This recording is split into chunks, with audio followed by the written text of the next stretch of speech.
There is another major, large-scale international anniversary event coming up. On September 9th of this year, the Jubilee 81st session of the UN General Assembly opens in New York. The Russian delegation at the high-level week, September 23rd to 29th of this year, will be headed by the Minister of Foreign Affairs of Russia, Sergei Lavrov.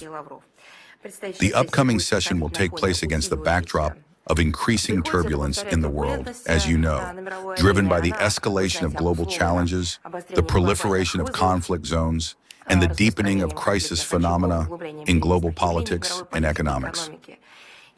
At the core of many of these negative trends lies the aspiration of the collective West to maintain its slipping dominance on the world stage through such unscrupulous methods. These include illegal unilateral sanctions, restrictions on access to new technologies, resource extraction, and sometimes this escalates into direct military interventions. The process of forming a more just and democratic multipolar world order is, as has been said many times, objective in nature. It seems obvious to me already, and this process simply cannot be reversed.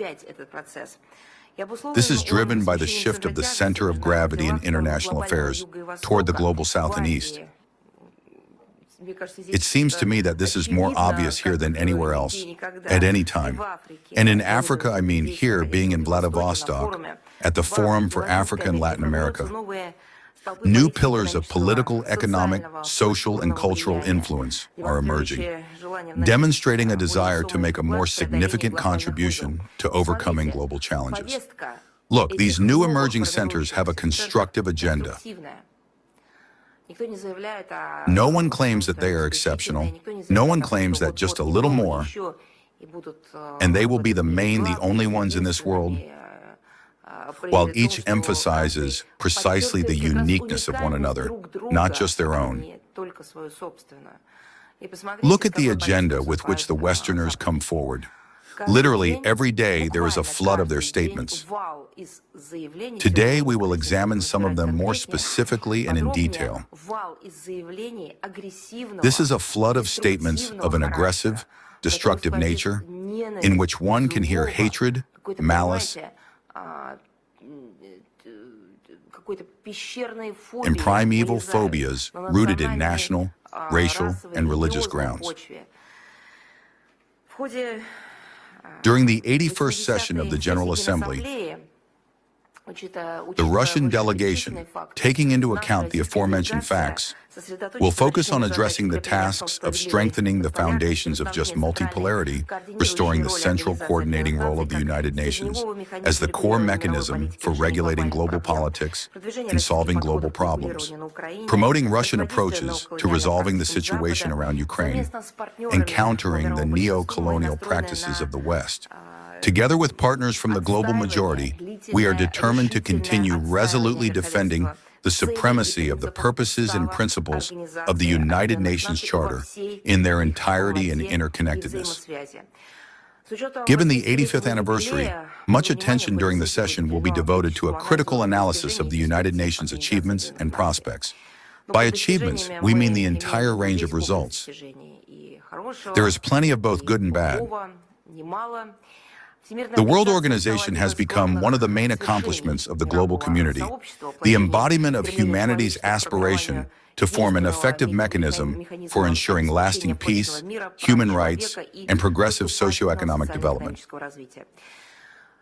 What is on the track record of the United Nations? It includes numerous achievements in the field of resolving international conflicts, strengthening the arms control system, disarmament and non-proliferation, combating poverty, hunger, and so on.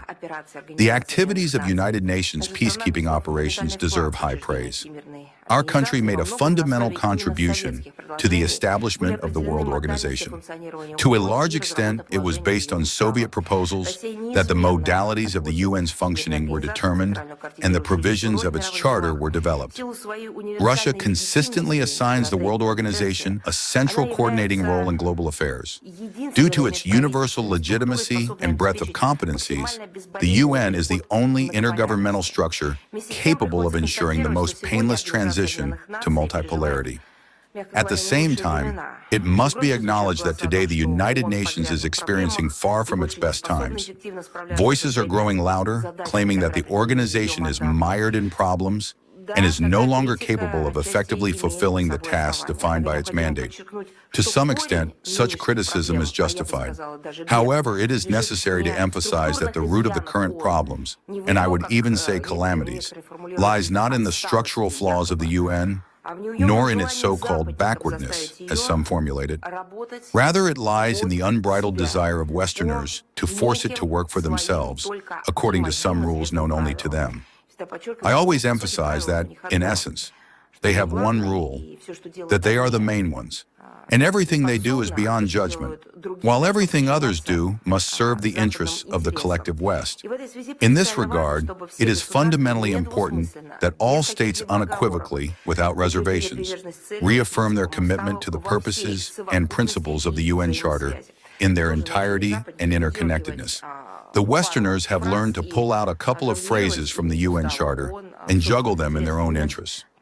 No, there is much written there, and it all must be quoted, implemented, and executed in its totality. This would be an important prerequisite for the full restoration of the authority and effectiveness of the World Organization. At the forefront of these efforts is the group of Friends in Defense of the UN Charter. It has become one of the main tools for amplifying the voice of the global majority, countering Western attitudes, and building a just polycentric world.